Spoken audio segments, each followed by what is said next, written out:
Yabba dabba do.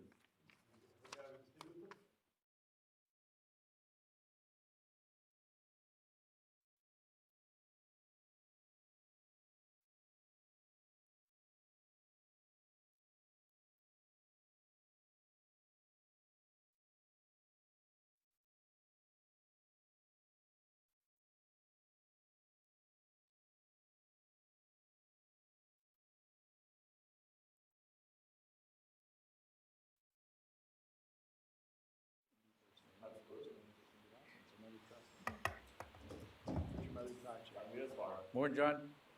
Morning. Okay, you guys ready? You had it, I think it was on.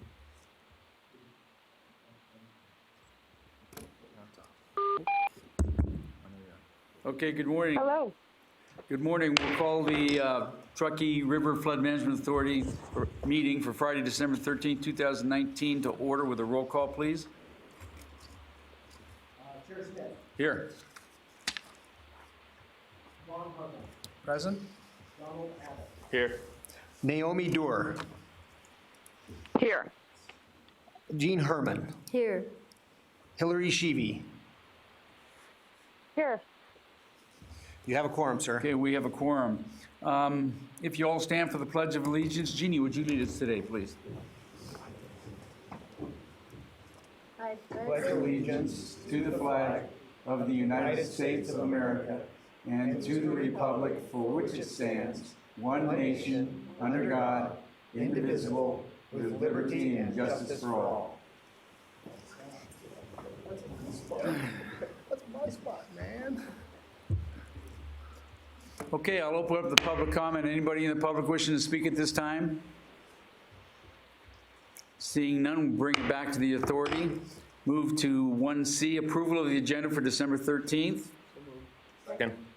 We have a motion and a second. Did you get those, Danielle? Motion by Hartung. did, and we have our minute taker. Oh, okay. Thank you, Ron. Okay. We have a motion and a second. Any further discussion? See none, all in favor say aye. Aye. Aye. Aye. Okay, it passes Aye. unanimously. Passes unanimously. We got 3 people on the You can phone. vote twice. Okay, 1D, approval of the draft minutes of November the 8th, 2019 Board of Directors meeting. Anybody want to pull anything or concerns? Or else looking for a motion? Mr. Chair? Naomi? Yes. When I was looking over the minutes, and I couldn't hear everything, but I did see that it looked like Mayor Sheevy, do you know who seconded the motion to appoint George? In the minutes, it says Mayor Sheevy. I don't know if that was true. That was Mayor Smith. Who made the motion? It was Mayor Sheevy seconded it, and she wouldn't second the second Okay. motion. For discussion, that's right. Yes. Okay, got it. Just checking. Okay, looking I was for, confused. I couldn't hear everything. okay, Thank you. looking for a motion? So moved. We have a motion and a second. Any further discussion? Any further discussion? Seeing none, all in favor say aye. Aye. Aye. Opposed? Aye. Okay, passes unanimously. Announcements and clippings. George, did you want to? Yeah, we just have a few announcements this time and clippings, no announcements, but just clippings. Just very few articles this time. Not much flood-related that we saw. Okay, then we can move on to number 2. Discussion and possible action to appoint George Robinson as Executive Director of the Truckee River Flood Management Authority and approve a proposed employment contract with George Robinson to serve as TRFMA Executive Director for a term of 3 years beginning December 2nd, 2019 at a salary of $176,280 annually. Okay, questions or comments, or did you want to do a presentation, George? Mike had a few things to say, I think. Only if the board wishes. I can review last. Oh. We reviewed the terms, and last time there was one change requested in the agreement, and that was to the phone allowance. That's been changed so that the agency will provide him with a phone and a plan, so he will have a separate phone. Okay. That is one change. There was one other change, and that is the effective date of the agreement Before it was December 2nd, that's been changed to December 3rd at the request of Human Resources at the county. Okay. And it had to do with when Jay retired and when George started. The way I had written it, it kind of overlapped by a day. So those are the only two changes from the agreement that we discussed last month. Okay, George, did you want to add anything? I'm just, Hang on a minute. I'm just excited about the opportunity, and I had great discussions with Mayor Sheevy and with Naomi as well as Jean, and I think it was really good to have those discussions. So I'm thankful for you guys all made time for me, and Okay. it was just really good to sit down and be able to get to know each other. Okay, questions or comments? Naomi Dewar. No, thank you for making the time, George. I really enjoyed talking to you. Mayor, do you have any questions or Yeah. comments? Yes, thank you. I apologize. It's so hard not to be in that room, and especially I wanted to be there this morning because I was the one, as everyone knows, that held this item up last time. But I'm getting ready to jump on a flight. So anyway, I really apologize. But I wanted to say I did have the opportunity to sit down with George. We had a great conversation. You know, we talked about what his sort of vision looks like, his expertise. You know, I want to make sure that, you know, he just, you know, is the right fit. We had a really great conversation. So I'm really glad that we did that. And I just wanted to be the one to make the motion to approve his contract. Go ahead and make that motion then. I move to approve George to be our executive director. Okay. Second. We have a motion, we have a second from Ms. Herman. Ms. Herman? Could we just include in that motion that the contract as written is also approved? Would you add that in there, please, Mayor? Contract that's written- Yeah, the contract that's written to be approved. And Okay. the seconder approves. Okay, we have a motion and a second. Any further discussion? See none, please, all in favor say aye. Aye. Aye. Aye. Opposed? Passes unanimously. Thank you. Congratulations, George. Thank you very much. You're going to do a good job for us. Thank you. Okay. Moving on to number 3, performance evaluation of Turf Mo General Counsel Michael Wool's possible action to provide direction to staff. Okay. Okay, this is in regards to Michael Wool's evaluation. I sent out a form and 4 people responded, and Mike got really good reviews. He either met expectations or exceeded expectations in every category. Overall, he had, I believe, 2 meets or 2 exceeds and 1 meet, and 1 did not vote on that particular issue, but voted on every other issue. So really good evaluation, and I thank you guys for participating. You get it, I'm sorry, is there any questions or comments? I'll motion to approve. Okay, we have a motion, looking for a second.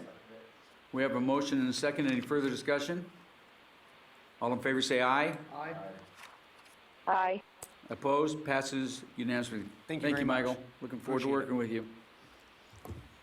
Number 4, presentation discussion of available information regarding the sale of 104 acres of land known as the MSFL McCarran Center, accessors parcel number 021-010-07, located on the UNR Main Station Field Lab along the east side of McCarran Boulevard near Mill Street by the University of Nevada. Who's going to do this? I'm going to do this, and there are some figures in your agenda book regarding this. This property is known as the McCarran Strip. It's right along McCarran Boulevard. It kind of hugs McCarran Boulevard from Cleanwater Way up to near where the mobile homes are to the south, for those that are familiar with that area. It is entirely within our floodplain with the new modeling.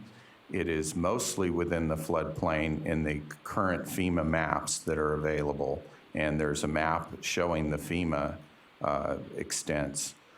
This property was bought for $18 million, and the existing PUD said that basically if they do build on this property, they would need to mitigate this, and the mitigation technique that was used was to use the parking lots at lower elevation to make up for the buildup of ground at higher elevation.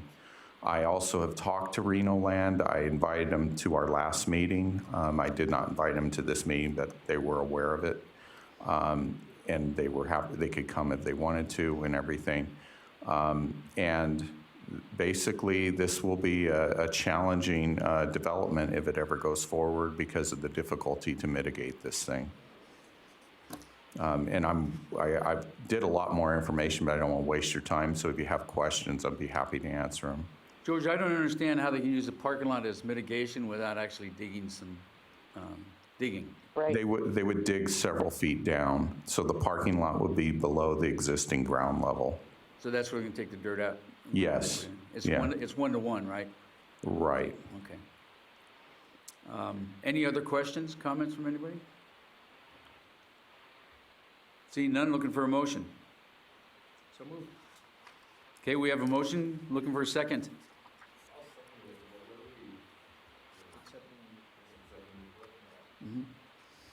Okay, we have a motion and a second. Any further discussion? Mr. Chair? Yeah. Yes, Ms. Dewar. What was the motion? I just couldn't hear a motion. The motion is to accept the report. Okay. And I do have a question. I was on mute, so sorry.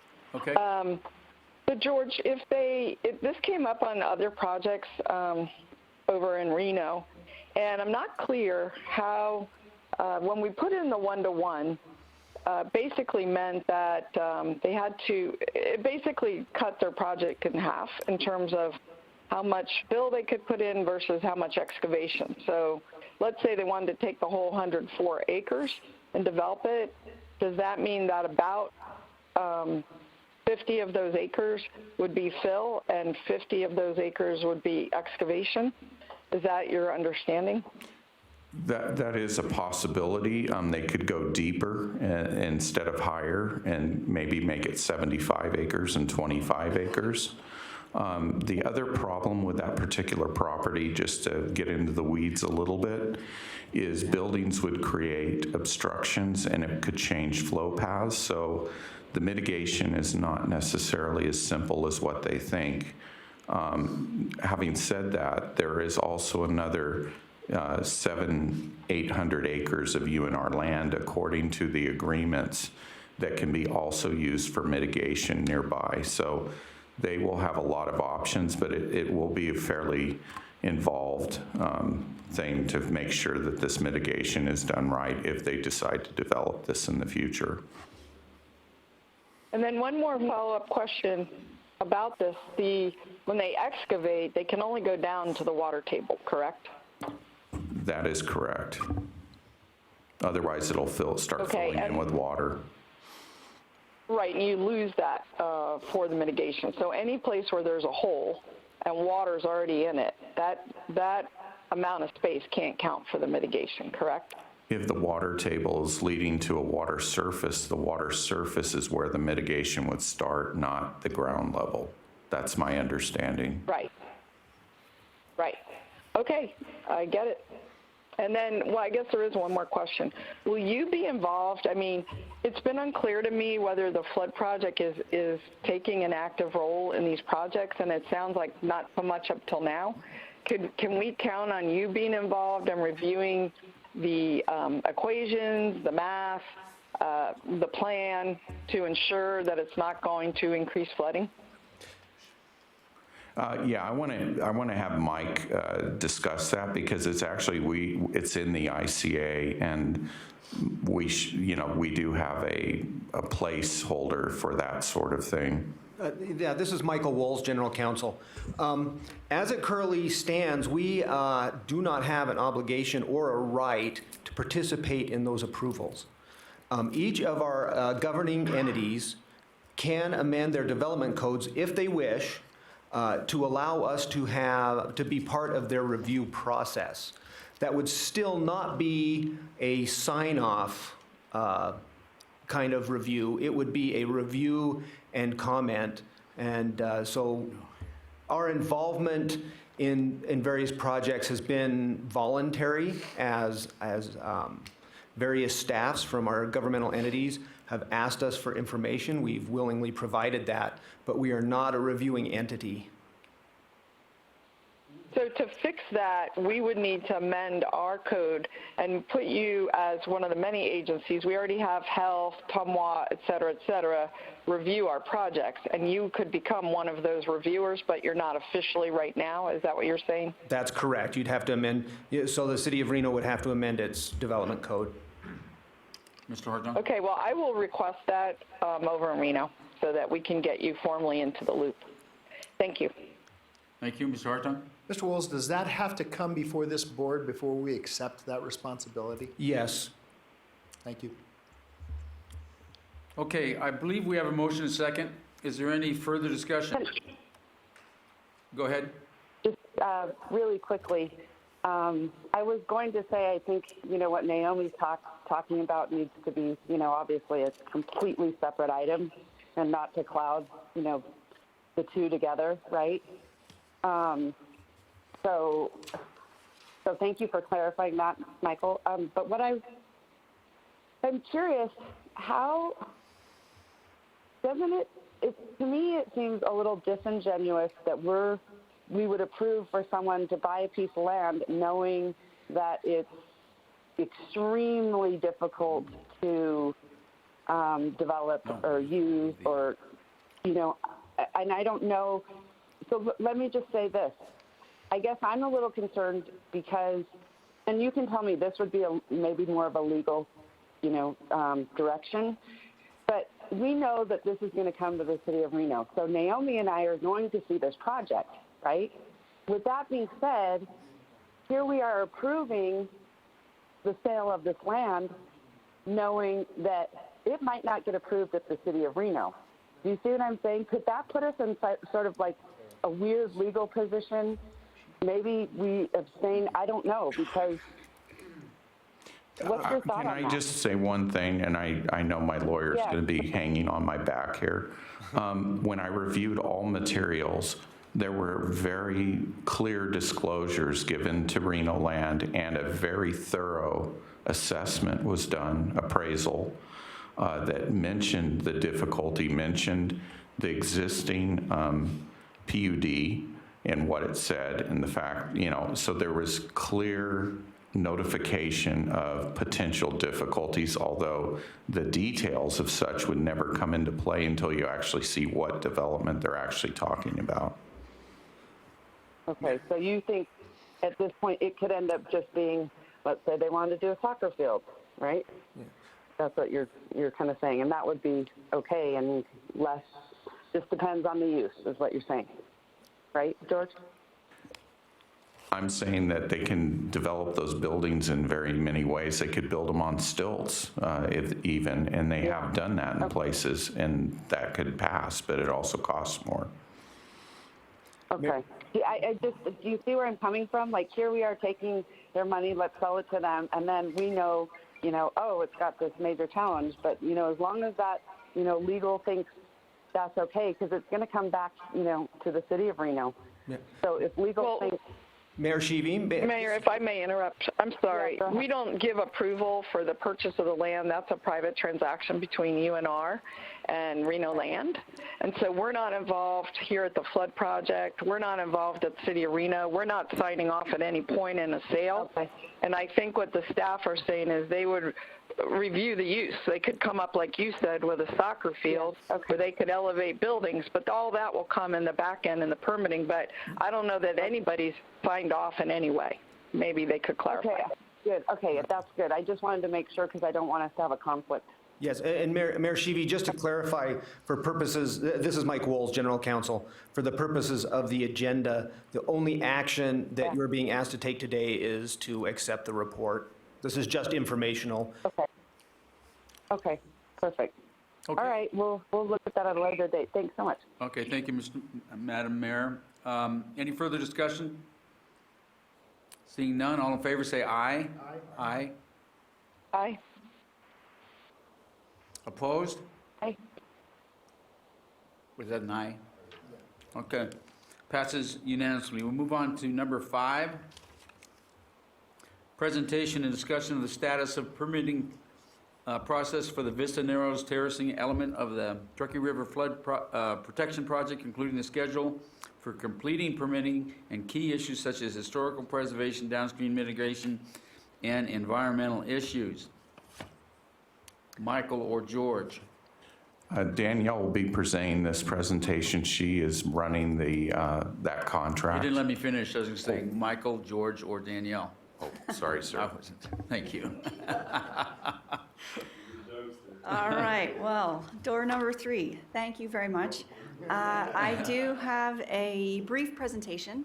For the record, Danielle Henderson, Natural Resource Manager. I've been managing the environmental portions of the Vista Narrows project and working with a consultant team led by Red Horse and also complemented by Jacobs.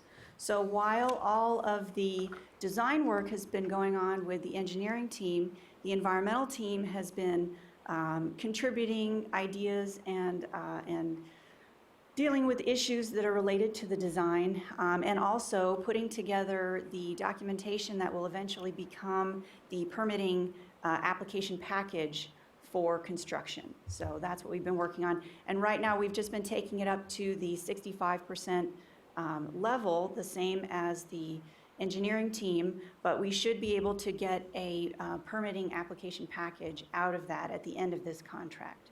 So that's what we've been working on for the past year. And this is just a summary of what we've been working on and where we're at and what we're going to be doing in the next few months. All right, as you know, the project does include a variety of elements. There's the levee flood wall element. There are also vegetated riprap sites. Those are necessary to protect some of the unstable stream banks. We do have some large floodplain terraces that we're planning to excavate. We've got spoil areas, and we're also doing revegetation and weed control. This is just an overview map of the area. You are all probably very familiar with this. It shows the elements in a spatial context. The riprap below the water is shown in yellow. We have the levee in green that's protecting industrial sparks and those properties over there that are developed. We have several floodplain terraces that are proposed. The largest is shown here. This is terrace number 6, we've called it. And then we've got terrace 2 and terrace 3 down a little bit further downstream. We do have some spoil areas. As you know, we're excavating a lot of material from this area. Some of it can be spoiled on site. Much of it will need to be taken off site. And just for reference, we did mark out the part of the project that's owned by the BLM. There are some considerations with that and some additional sort of environmental and permitting work that we need to do because of the federal land ownership. So this is just sort of by the numbers, 4,700 feet of levee flood wall, 3,800 feet of vegetated riprap. We've got, close to 500,000 cubic yards of excavation, 8,600 feet of floodplain terrace, and 37 acres of revegetation, and that would be on those excavated terraces. This is just a rendering of sort of the concept of the project from an environmental perspective. What we're trying to do is, again, revitalize and create native and desirable habitat on these excavated terraces. We have various vegetation communities that will be planting in these areas. And this is all based on inundation of the terraces, so it's got a good technical foundation for success. We've done lots of studies and toured other projects and consulted with experts. I'll get to some of that later, but we're pretty confident that we can make this work. It will require some adaptive management over time, but this is the idea. So the Vista Narrows area would be widened. We're not doing work in the channel. I want to make that clear. That's been tried before and it's been unsuccessful and had some unintended consequences. So we've got the levee, the flood wall. There could be a paved bike path trail on top of the levee where that maintenance road would be. And then again, we've got the vegetation and the slopes shown on the other side there. This is just a photograph, an example of where we would be doing some of the vegetated riprap and revetment. You can see we have a very steep vertical bank. That's, it's probably, I don't know, at least 8, 10, 12 feet high. And it's very close to this building. And so we've got very limited room. There wouldn't be room to lay the banks back and excavate any kind of terrace in that area to have a lesser slope that would not erode. And so in these types of areas, we would be proposing some riprap revetment. However, we do have a design that will incorporate vegetation. The resource agencies are very concerned about riprap, and they typically discourage the use of riprap whenever possible, just because they would prefer to see a more natural stream bank if possible. And so this design is highly engineered, but it also incorporates some areas where we could plant willows. And so by the time those are established in that area, visually, they would cover a lot of the rocks. And we could actually utilize some of the rocks along the stream edge to provide some habitat for fish as well. So there are definitely some design considerations and environmental aspects that we incorporated even into the riprap design. This is a photograph showing the floodplain terrace location, and you can see we've got more room to work with in this area. And again, the banks are unstable, but in this area we can lay them back and actually create a graduated floodplain terrace that would be inundated quite often, and then also provide the flood flow conveyance that we're looking for during the 100-year event. And you can see also, if I can get the mouse to work, it's lots of white top right now is on site. So the revegetation effort will definitely include weed control, weed management, and hopefully make this site look more desirable and create habitat.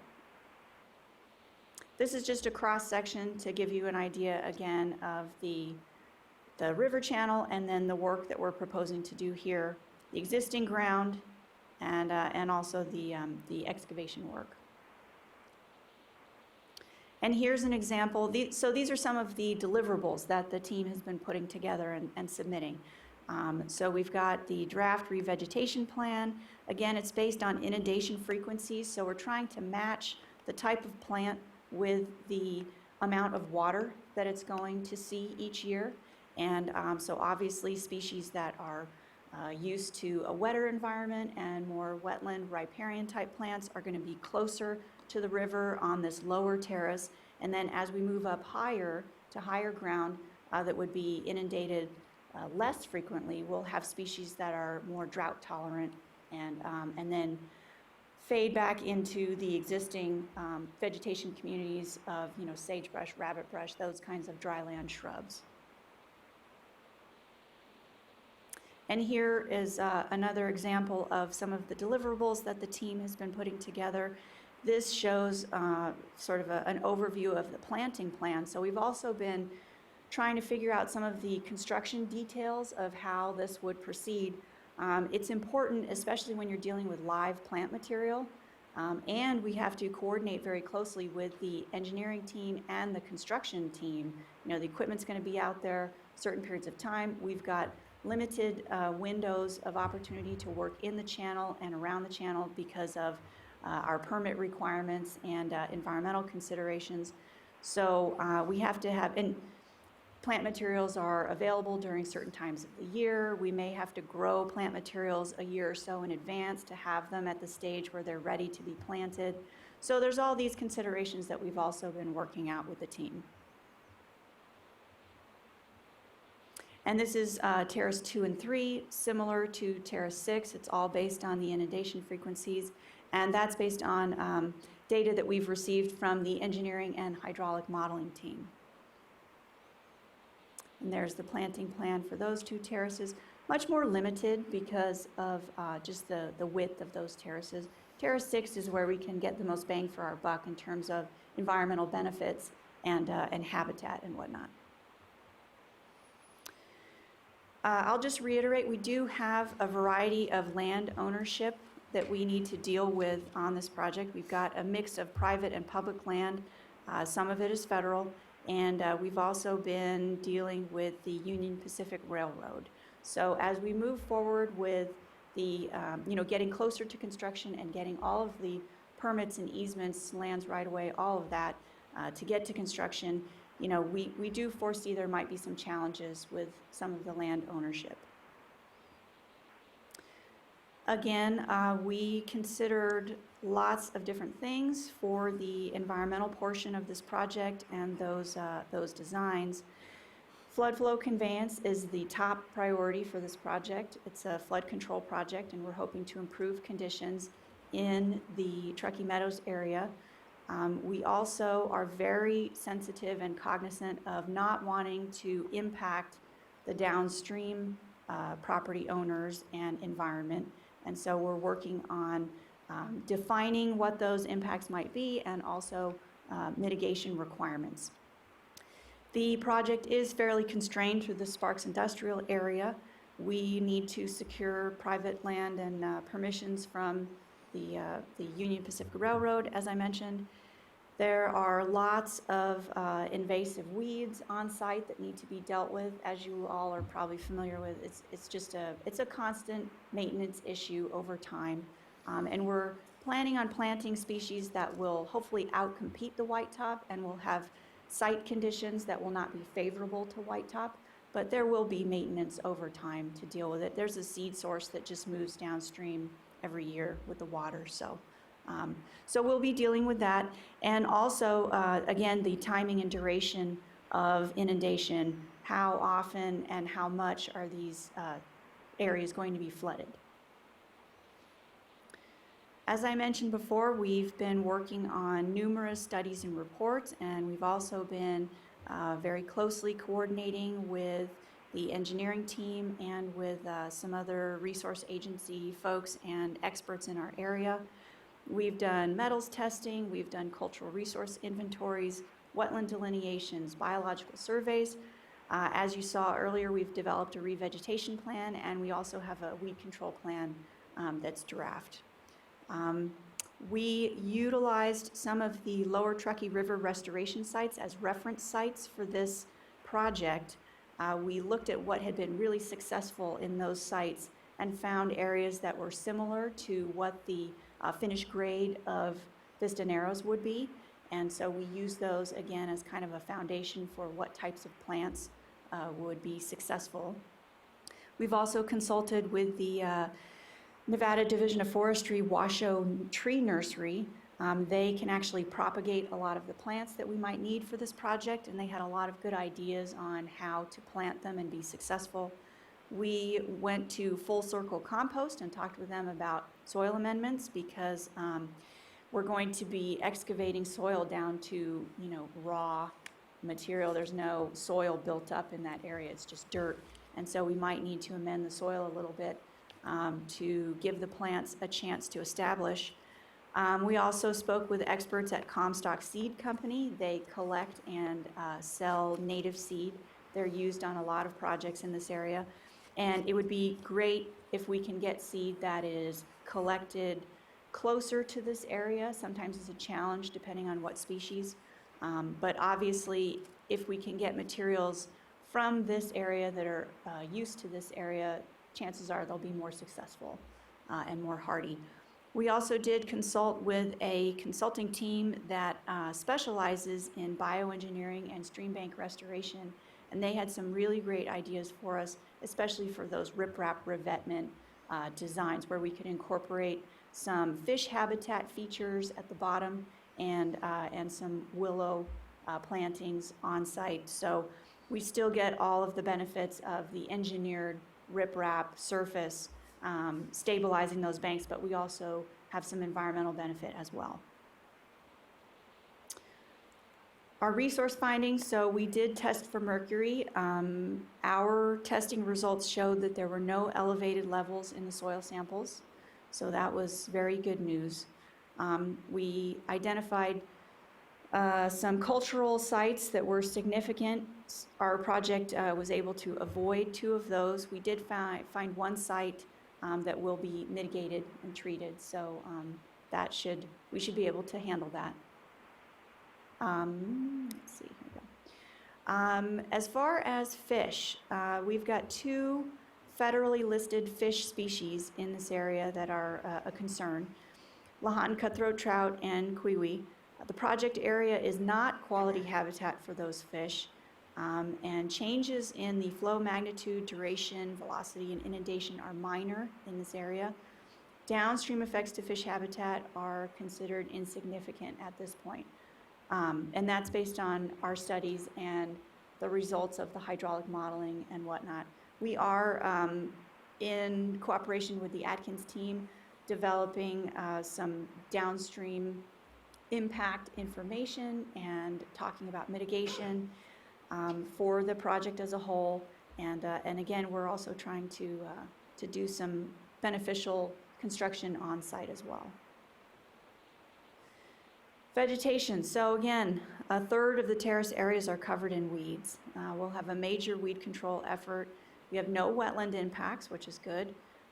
We are anticipating that we would create up to 11 acres of wetland, and again, we'll be planting willows along a large section of riprap. So this is just a bullet list of the major portions, reports, documents, etc., that will be included as part of the Clean Water Act, Section 404, 408 application package. And so the environmental team is working on each of these items, and then we'll be preparing the application package to submit to the Corps of Engineers. And that's the regulatory office. And as you probably know, the project will require a variety of other permits and authorizations, including, special use permits, grading permits. As I mentioned before, because we've got BLM land, we'll have to get right-of-ways from them, and we'll also have to do some environmental work, permitting work for the BLM. However, we're working with the BLM and with the Corps of Engineers. We're anticipating the Corps will take the lead, and the BLM will work with them through that process. So we've been meeting with those agencies ahead of time to brief them on this. Again, encroachment permits, permissions, easements, and whatnot will be required. So the Atkins team provided the final 65% design in November, and we've been using that information to work on finalizing all of those documents that I just mentioned in the previous slides.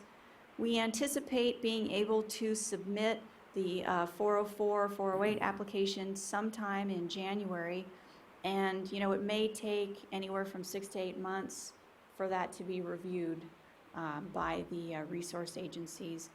BLM application wouldn't come until later, once some of the other permissions have been granted and they can kind of check those boxes, and until we have more finalized plans. That would be anticipated in November, 3 to 5 months. And again, we're really pushing this project. George is very motivated, and staff is as well, to begin construction on this project as soon as feasible. We're looking at 2021 or 2022. We, as I said, we have been coordinating with the resource agencies to try to get feedback from them in advance and be proactive about this process before we actually submit the formal applications. So what we've found so far, the feedback that we've received from them is, the Truckee River is culturally significant. Anywhere we can incorporate opportunities for recreation, it would be appreciated, especially by the BLM. Mercury is always an issue for water quality and for the fish species I mentioned. The success of the vegetated riprap is definitely something that the agencies are concerned about, and so we'll have to talk to them about that and make sure that it is successful. And then, of course, weed management, which again is just an ongoing thing in our area. The Corps is going to be obligated to choose the least environmentally damaging alternative. So that's what we are trying to develop and put forward to them in our permit application. We also need to avoid an increase in water surface elevation, but as you know, the main purpose of this project is to improve conditions and decrease flooding. So we're confident we can handle that. And we also need to remember to protect water quality. And with that, I'm happy to answer any questions. And we also have the project manager from Red Horse in the audience if you have any additional questions, Nancy Kong. And I'd just like to say she's been really great to work with, and the team has been working very hard and diligently on this project. So it's been a pleasure working with them so far. Danielle, I have a couple of questions about the vegetation. I know we're talking about putting in the stuff that we have in the river now, basically. The problem with that, I'd rather see a lot of trees, but the problem with vegetation is that it expands. It limits access to the river. In the city of Sparks, and I know Reno's in the process of doing it now, we spent over $250,000 removing the vegetation down there because it takes over. And not to mention the trash that it collects. We actually did consider that in our plans, if I can get back to the rendering. So we limited, and there's also a concern for hydraulics as well, because the vegetation creates roughness. So the engineers, we had to balance what we were planting with their concerns as well. So we do have some areas of trees. These are in groupings, and so the water can flow through, and a lot of the vegetation is herbaceous or shrubs. So a lot of that vegetation lays flat during flood events, and we do have a plan over time to maintain the site. So all of the vegetation is going to be based on percentages, and if it goes over percentages, we could go out and prune the vegetation. So we don't anticipate having to rip things up. We've tried to plan for that and design something that could be sort of self-sustaining and not impact the project. However, we might have to do some maintenance with pruning. So that'll be under the control of the flood project? Yes. For the maintenance, Yes. operation and maintenance? Right, and that's part of our 377B plan, and we've had funds available for that. And it'll be required on all of our projects. Okay. Any other questions, comments? Mr. Hartung? Thank you, Mr. Chairman. Danielle, you may recall that there was an agreement between Reno Sparks and essentially TURFMA and the Tri-Center to export effluent to the Tri-Center for their use. That pipeline, I believe, is going to be going right through there. Have we looked at the alignment that they're kind of planning to see if there can be, some coordination? Maybe we can get some of the work done as they're digging the pipeline? Sure, with all the material or equipment mobilized. Exactly. And of course, the real question is are they going to put it through where would the alignment affect this plan? And I don't know whether you've looked into this, but it may be prudent if we have not. Sure. George might have some comments. Yeah, I think Eric is familiar. I would like to, Brian has been actually, we've been talking about that in the past, and he's up to date on the different. And it's my understanding that it's going up in the hills. Yeah, not- I not don't down think by the you'd river. want it in the Yeah. floodplain. No, I thought it was going to be sort of up, not in the floodplain, but up like on the hill, Okay. not in the hill proper, but up higher.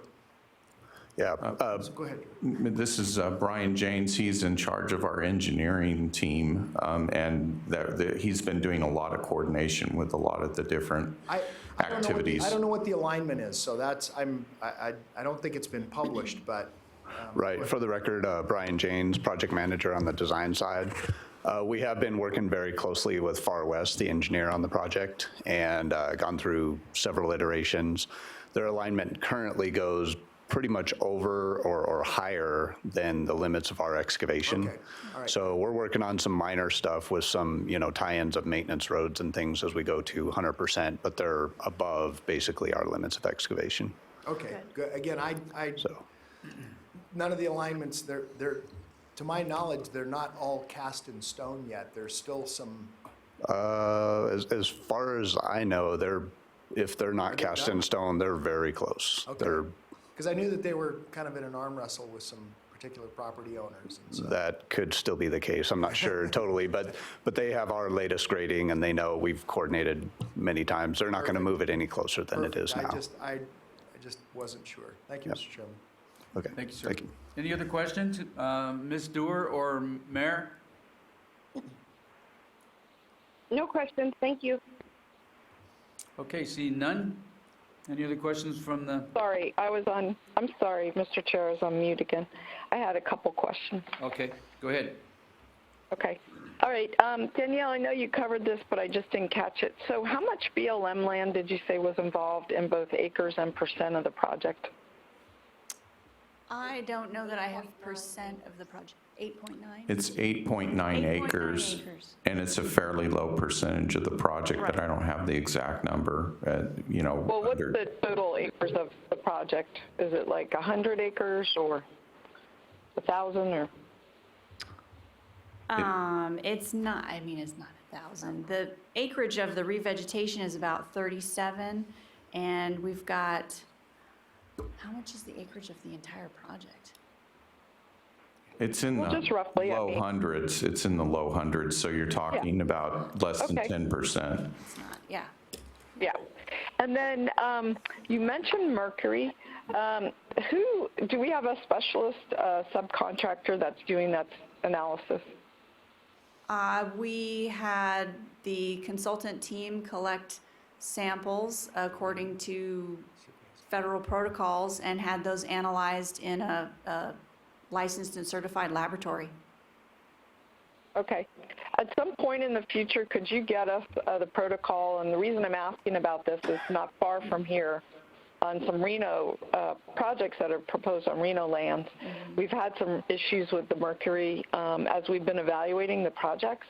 And I just wanted to make sure that I understand the protocol. It's come up over and over and over again in Reno, whether we look deep enough, an extensive enough grid. Some of the projects that have come forward in Reno, they've just scratched the surface, literally, and others have gone down 5 feet. So I just wanted to know what protocol they used. If you could get that for me later, that would be great. Yeah, we'll have a whole report on that testing, and that'll be Okay. part of the permit application package, so I can get that to you. Just as a quick answer, Naomi, they did the extent of the expected excavation. So they went down quite a ways in places. Excellent. Yeah, the soil testing. And then last question. Oh, sorry. Oh, the soil testing was done in concert with the geotechnical testing. Okay. And then does this project actually on its own improve flooding, or is it a necessary component for the other projects? So, and if it is expected to improve flooding in the Truckee Meadows, is it just a small percent? Could you explain that a little bit? I'll let George answer that. This project on its own does improve flooding in the Truckee Meadows, especially in the Steamboat area and in the area around UNR Farms. In some places, it improves it over a foot. In other places, it's 0.2 of an inch. So it varies where the location is. But what it really does for us is it represents our mitigation in the Truckee Meadows, because we lower it enough to make up for the loss of flood storage when water is at the airport or in the Sparks Industrial Complex. That was providing flood storage, and now it won't anymore with the project. So with Vista Narrows, it evens that out, and so no mitigation is necessary in the Truckee Meadows area. And it doesn't, it makes it so that the flooding is not worse in some parts. It's actually slightly better everywhere. So in other words, if we raise a levee in Sparks, which takes a certain area out of the floodplain, we have to compensate and create more storage somewhere else. Or if we protect the airport with a levee, and so we prevent the airport from flooding, you have to put that water somewhere else. And you're saying this project creates that space for the areas that are going to be protected? It evacuates the water more quickly so it doesn't build up, is what it does. It's not that we're storing it someplace else, but we're allowing it to move through more quickly so you don't form a lake that causes the impacts in South Reno. Okay, but the water, for example, that was on the airport now could go through more easily with this project down the river. Exactly. That's exactly the reason for it. Okay. All right, thank you. Okay, any other questions or comments? No, we're looking just to accept this report, is that right? Right. Okay, looking for a motion to accept the report? Second. Motion. We have a motion and a second. Any further discussion? Seeing none, all in favor say aye. Aye. Aye. Aye. Opposed? Passes unanimously. Thank you. Thank you. Okay, we'll move on to number 6, presentation discussion of the status of the physical map revision process leading to the submission of a letter of map revisions to the Federal Emergency Management Agency. This is George. Yeah, this was requested by some of the Reno staff for the tax, so I thought I would carry it forward into the meeting. Just wanted to give you an update on the PMR process. We also have representatives from HDR, Keith, out in the audience if I get caught up and I really need a question answered that I can't answer. But basically at this point, the project, as you guys might be aware, was started last spring, and we have been continuing on this project. Some big milestones are, one is we want to get a hydrology, which is the water, the water that comes into the system, not the hydraulics of it or where it go, you know, how it's placed in the system, but the gross amount of water from all the tributaries in the river. And that submittal is supposed to be done by the end of the year, and from last I checked, we're on schedule on that. We're also in April planning on submitting a hydraulic model, a draft model for FEMA for review. Now, we are having some unexpected, how to put it, unexpected complexities with some of the topography, and we're trying to make that deadline, but I'm getting more and more skeptical that we can make that deadline. But we'll see, and I think HDR feels the same way. I'm not disagreeing. We're both kind of on the same page here. But we're trying to get that topography laid out so that we can update the models and go ahead and submit that draft model. Once that draft model is submitted, it's then in FEMA's hands to review the model and the mapping and go through a process to update the maps. And the maps would be updated from down by Wadsworth all the way up to McCarran Boulevard. And we are also in talks with Reno about extending that up into Verdi as well. So there's a lot of work going on, but this would update the maps that have not been updated systematically since 1984. So you can imagine some of the errors in our current mapping. Any questions about that? Questions or comments for George? I have a question. Okay, go ahead, Ms. Dewar. Okay, George, I'm a little confused. So you said Wadsworth to McCarran, but is this part of the FEMA update that goes down to South Reno, South Meadows? Or is this a separate project? There is some updating information on some of the tributaries in South Reno that FEMA is planning on doing as well, mainly on the west side of the freeway. Actually, our mapping goes down into all the way down to South Meadows Boulevard to the south. And then there is some FEMA pickup mainly to the west on some additional mapping that they're doing. So my question is we've been hearing for a long time about this FEMA remap of Steamboat Creek. So I'm just trying to understand, is the remap of Steamboat Creek by FEMA part of this project you're referencing? The lower Steamboat Creek, it definitely is part of our project. The upper Steamboat Creek and some of the tributaries, that is a separate FEMA project that's outside the backwatering of the Truckee River.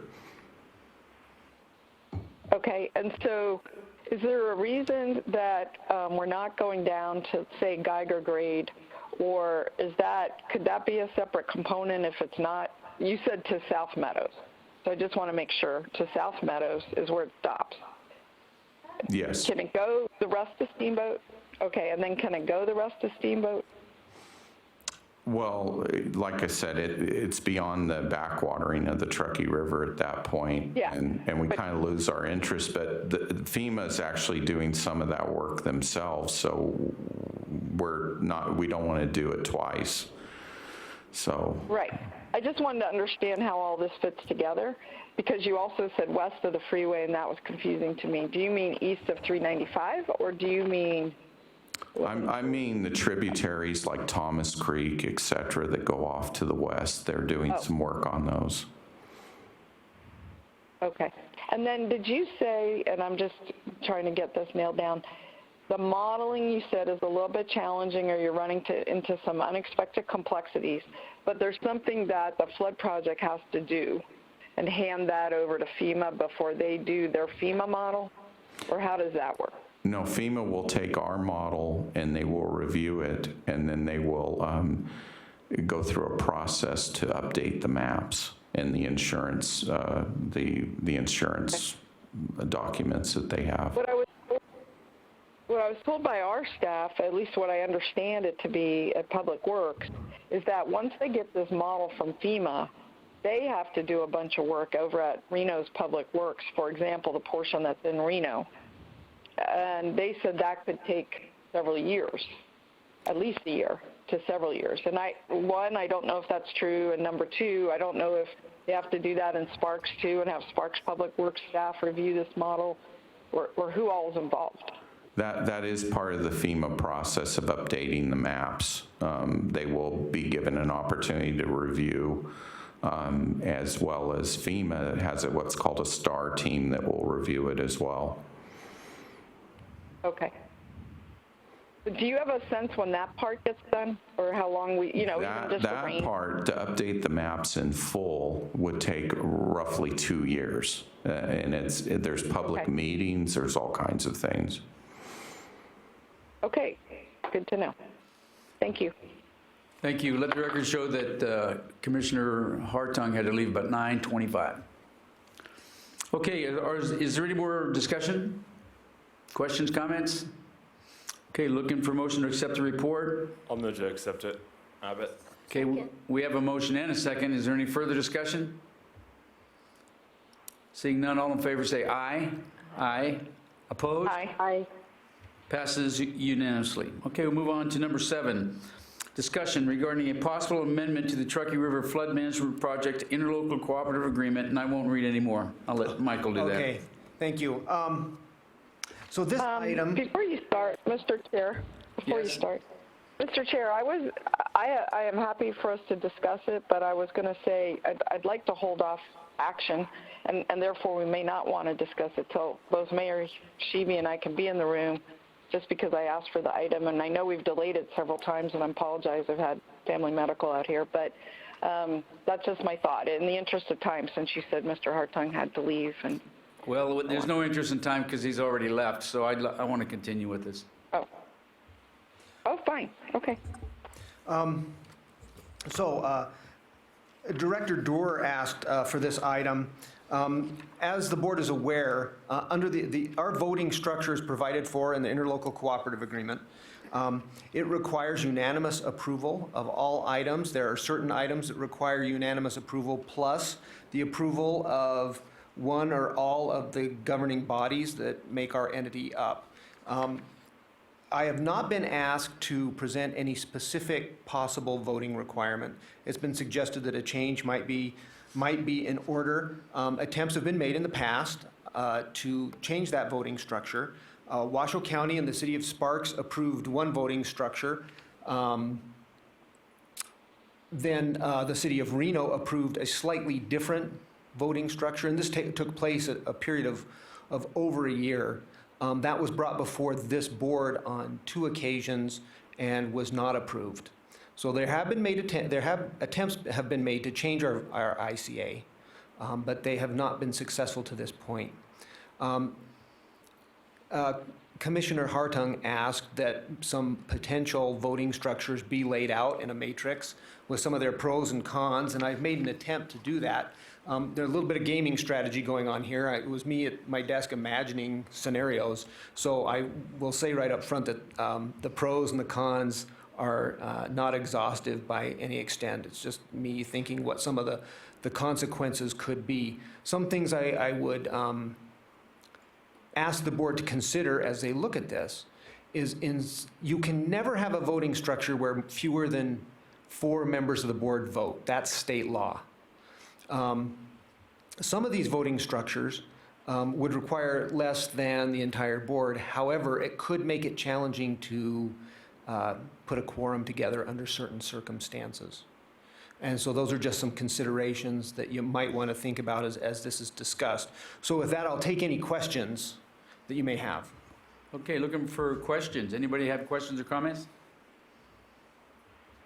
I'll just Okay, make go a ahead. comment. Go ahead, Ms. Stewart. Okay. Yeah, I don't know where I personally am on it. I mean, it's worked very well. I brought it up because I truly understood, Mr. Chair, that you had been interested in it one time, and I know that when we passed the initial agreement, the ICA, to set up this, that it had been planned to be one way, then at the last minute was changed, and that was by then Reno council people, not Mayor Sheevy and I. I don't know when the last time it was discussed. Our attorney mentioned 2 other times or over a year period. Do you know when that was, Mr. Walls? One moment. I believe historically the last time this was discussed was in 2013, August of 2013. So it's been some time. Okay. Yeah, so neither Mayor Sheevy nor I wasn't even elected at that point, and neither of us were on this board. So it's a thing of first impression to me. I just wanted to make sure that we had, explored the options, and it's good to get a little history. So I don't know if Mayor Sheevy wants to add in. No, I agree with that. Okay. Any other questions or comments? So we're looking for a motion to give you direction to proceed with bringing forward a change in the voting structure. That's one. Excuse me. That's one option. Another option, if someone has a voting structure they want to have considered, they could make that motion as well. We're agendized for that, but Okay. we would certainly, if you're expecting more from staff, we need some direction on what you'd like to have us do. Okay, are there any further questions or comments?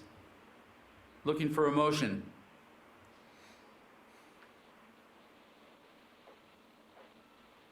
Item 7 dies for lack of a motion. Thank you. Thank you. Can I just say, sorry, this is kind of hard for me because I'm in the middle of trying to catch a flight. Is it possible to have staff come back with a couple of different options so that the board can review? That you could have made that in a motion, Mayor.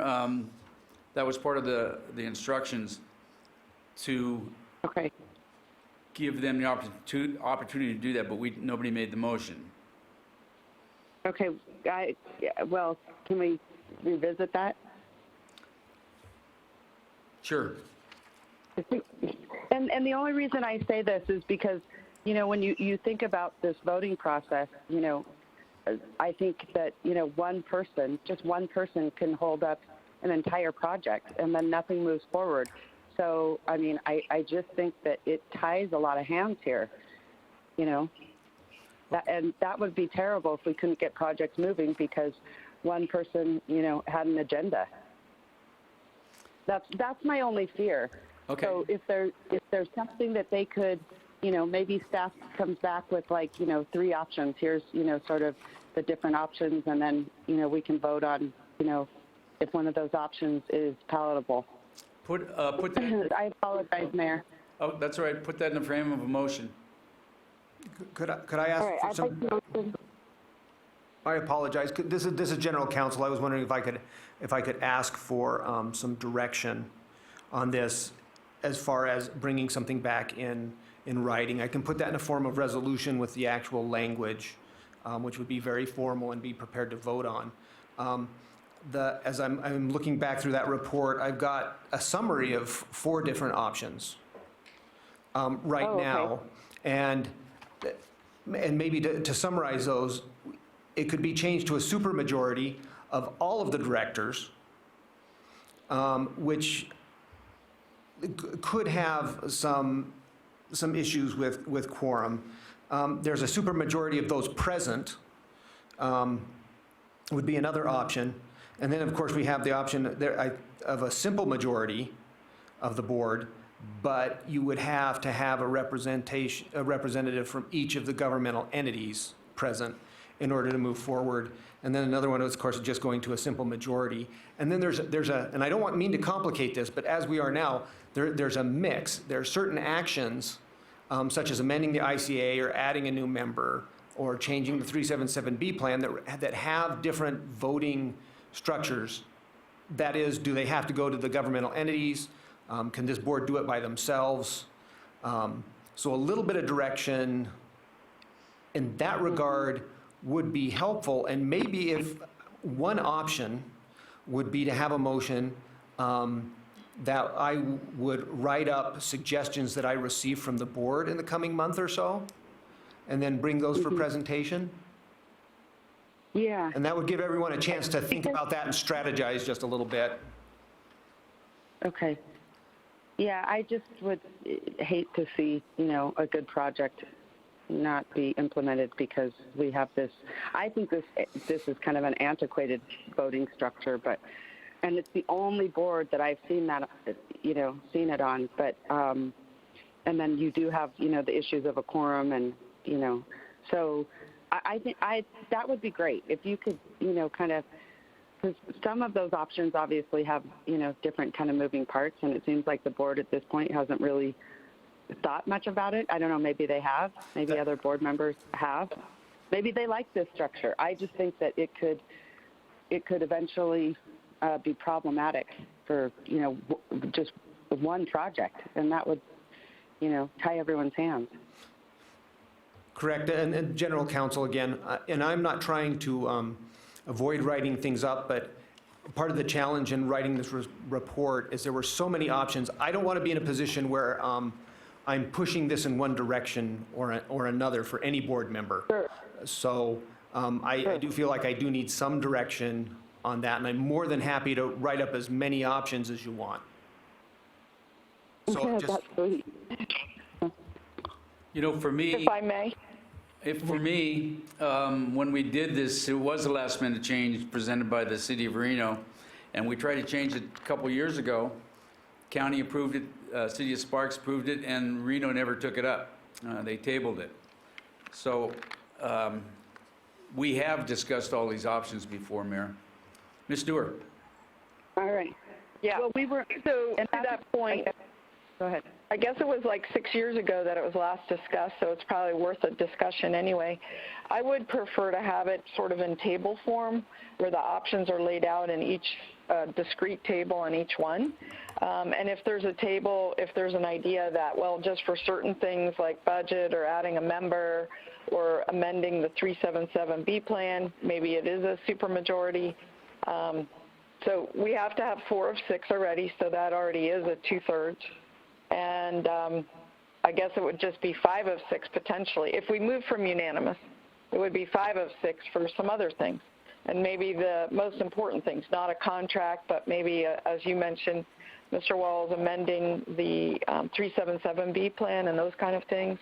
I want to come back and at least have a discussion. I'm sorry, Mr. Chair, that you've had to go through this before.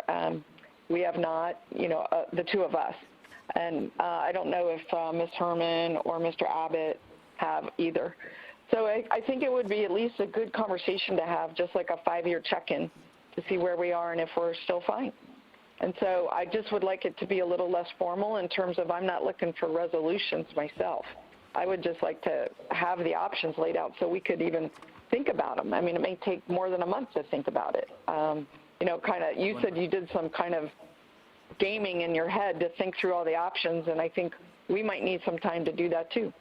Mr. Wolves? Thank you. Director Doer, in pages 2 through 4 of my report on this issue, there is a table laid out.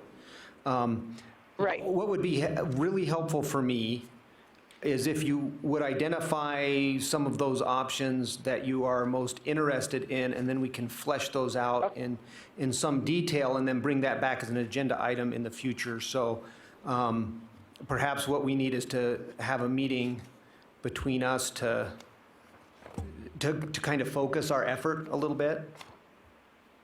Right. That sounds great. So maybe to follow up on Mayor Sheevy's proposal, maybe we could ask this to be continued out a couple months, and we could spend that time, just because it's the holidays and everything. I'm not sure I personally would be ready in January, but I probably would be in February to have had that conversation and let you know from a Reno perspective, after talking to Mayor Sheevy, what she might be interested in, and at least give you some input so you can narrow it down. So we have a... And I would like to look at the last one that Sparks and Washoe County were comfortable with and kind of use that as a starting point. Well, and I also think maybe a discussion at our council, because to Ron's point, maybe, you know, they're not, you know, maybe it's nothing that they want to explore. Right. Right. So maybe we should agendize at Reno this discussion as well, but not before we spend some time with it. So this has been traveling around the meetings for the last 3 months, because it was the month prior to our meeting last month where Right. you had requested this, and we changed to this meeting, or last meeting to this meeting. It's been out there. Reno City Council's had plenty of opportunities to read it. There has not been one instance where one person has stopped any projects, even when we were building the Virginia Street Bridge. There was a lot of disagreement on this board. We never stopped it from going forward, not once. We approved all the money that we could, and because it was the right thing to do. And I like to think that this board would do the right thing on all the issues. You're right, we could delay this 6 months from now, and it would come back the same way it is now. So you asked for this, Ms. Dewar. I would expect that you would either make Yeah. a motion or second the motion to move this forward. Yeah, I will. Okay, so Yeah. Mayor Sheevy, did you make a motion? No. Okay. Ms. Dewar, do you want to make a motion? Okay. Sure. I will make a motion that we will bring this back in a few months when we're ready, and I will request it as an agenda item to staff, and it can get placed on an agenda after, I believe, enough vetting has happened over at the City of Reno so that we could be set up for success. Okay, we have So basically, it would be, yeah. Okay, sorry. we have a motion. Looking for a second?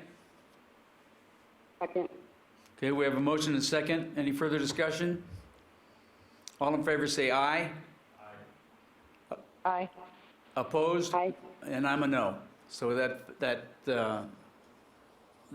motion fails. You want to make another motion on changing the voting structure? I think, and that's the point, right?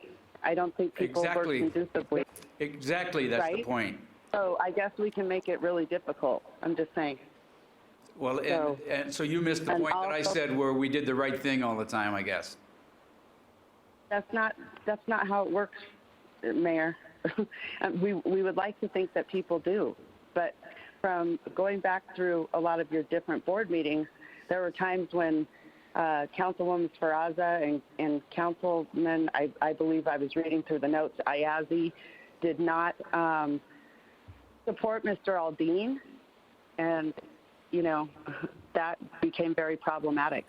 It actually took us about a year to get him confirmed as the director. Right. Right. So does somebody want to make a motion to change the voting structure and give staff direction to come back with options? It sounds like staff has already put forth the options, and I'll just, reserve the opportunity to request it once again if there's any change over at City of Reno, so I don't think a motion's needed. We do need a I motion. mean, any board member could ask for an agenda item, Pardon me? so. No, I don't believe we have to have an agenda item excuse me, we don't have to have a motion at this time. It could be agendized in the future. It would have to be different than the motion that was just made. But certainly someone could come back and say, this is the voting structure we want to change it to, and that could be placed on the agenda. So if we want to move forward and when there's no motion and this dies, then they can do whatever they want in Reno. They can make another attempt to do something different, yes. Okay. All right, let's go with that. I'm looking for a motion to give the staff direction to come back with options. Seeing none, go ahead. I thought you just voted against that. We didn't vote. I thought you just voted. That's not what we voted against. We voted to let you table it for forever, how long you wanted. Oh, I may have been misunderstood. I wasn't asking to table it. I was just not going to make a motion, but it sounded like Mayor Sheedy had a motion, so we can go with that, or we can just make no motion. It might be the best. That's what I'm saying. So I'm looking for a motion to give staff direction to bring back option. Seeing none, number 7 dies. We'll move on to number 8. Working group monthly report and possible action to provide direction to staff. Thank you, Chair Smith. You have the report in your packet, and I'm happy to answer any questions you might have on either this item or even on number 9, the TAC report. Okay, questions or comments? On 8, we'll stick with 8. Seeing none, looking for a motion to accept the report. Move to approve, Abbott. Second. We have a motion and a second. Any further discussion? All in favor say aye. Aye. Opposed? I think it passes unanimously. Thank you. Moving on to number 9, Technical Advisory Committee, monthly report and discussion. Danielle? And again, sir, you have the report in your packet, and I am happy to answer any questions you might have regarding the TAC meetings. Questions or comments for Danielle? Okay, looking for a motion to accept the report. So moved. We have a motion from Herman, Second. second from Abbott. Any further discussion? All in favor say aye. Aye. Aye. Aye. Okay, passes unanimously. Move on to financial items number 10. Possible action to approve a 4th amendment to the agreement for professional engineering services between the Truckee River Flood Management Authority and Atkins North America. I'll be taking this on. Eric isn't here right now. This is just an amendment to extend time. There is no financial impact. The overall project is done. They have presented the final reports. What is not done is they have not presented it to TAC yet and did all the meetings that we need to do. And also there was savings on this that we can use to help with permitting support, because as we get into permitting, some of the agencies might request something. So therefore, it's nice to have that handy if we want to add something to the design, or the design team will have to put up something to give more information to the permitting process. So that's what we were thinking with this extension. Just to let you know, the overall contracts all put together was $6.244 million. And to date, we have spent a little over, estimated now, I mean, it's close though, about $4.1 million. That included the PED design, which is the joint thing with the core that we froze. By freezing that, it was originally roughly slightly over $1 million. We only spent $169,000 on it. So that creates a savings of over $800,000. And That will not be worked on with this extension. That is a frozen component. Okay, any questions or comments? Okay, I'm looking for a motion to approve a Fourth Amendment to the agreement. Move to approve. For motion from Herman, Second. second from Abbott. Any further discussion? All in favor say aye. Aye. Aye. Did we hear the mayor's? Mayor? Yep. Aye. Aye, okay, passes unanimously. We'll move on to 10B, monthly report on the authority's financial status and related financial activities for September and October 2019. Deborah, welcome. Good morning. Deborah Crowley for the record, Senior Financial Analyst. In your packet, you have the financials for October and September. I want to point out that there is one correction on the fund balance. The restricted amount should be increased by $7,947. The financial position for the month of October ends at $28,359,106. That's about 2% increase over September. And then the revenues are approximately year-to-date $3,101,026, which is about 36% of the approved budget. And the expenditures are approximately $659,000, which is about 10% of the budget. Any questions? Questions or comments for Deborah? Okay, we're looking for a motion to accept the report. Move to accept. Got a motion from Abbott and a second from Herman. Any further discussion? All in favor say aye. Aye. Aye. Aye. Passes unanimously. Okay, we'll move on to 10C, review of monthly encumbrance reports. Again, there are two reports, one for September and one for October. At the end of October, there was total outstanding obligations of $7,396,562. Any questions? 3,614,000, is that what you said?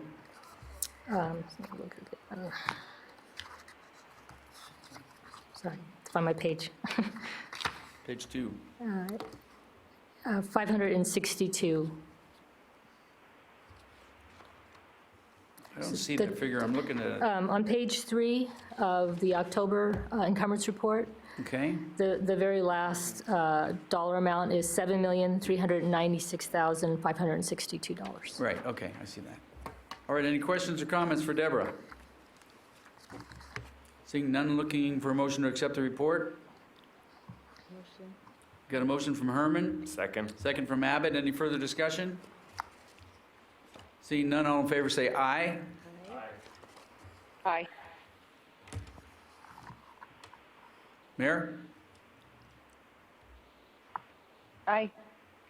Okay, it passes unanimously. We'll move on to number 11, board member comments, requests, and future agenda items. Anything from the board? Yes, I'd like to add one, Mayor. Okay, So, as you probably know, last week we had a presentation regarding the Truckee River, and Tumwa weighed in on, some of the challenges, and we had kind of an extensive report from them.